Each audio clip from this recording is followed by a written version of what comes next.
Have you ever heard of a place where the government itself has written, entry is prohibited after sunset? This is the story of Bangar Fort, a place that looks strict during the day but transforms into another world at night. This fort is located in Rajasthan, India and is known as the most dangerous haunted fort in Asia. This fort was built in the 16th century by Raja Madhu Singh. It is said that a beautiful princess named Ratnavati once lived here. Her beauty was famous all over Rajputana. At that time, a wizard named Singhya fell in love with her. But when the princess learned about his evil intentions, she tricked the wizard and got him killed. Before dying, the wizard cursed her. This fort and its people shall never be happy. You all will be buried in dust forever. A few years after that curse, the enemies attacked to the fort. The entire town was destroyed and hundreds of people were killed. It is sad even today at night, screams of women are heard and the jingling sound of Ratnavati's bangles echoes inside the fort. The locals say whoever entered after sunset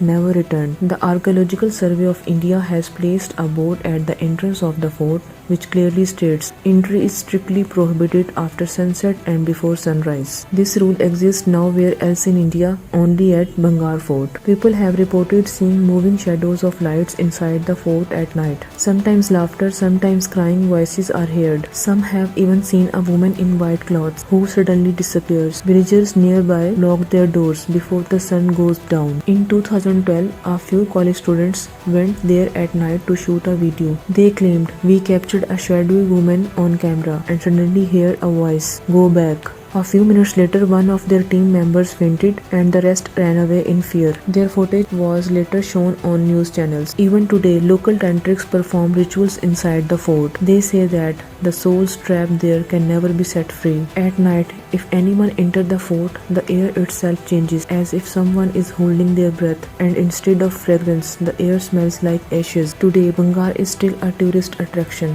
Thousands visit during the day, but as the sun sets, all the gates are closed. And if you ever go there, remember this, it's not just a fort, it's a city of curse, where when the night begins, the living and the dead live together.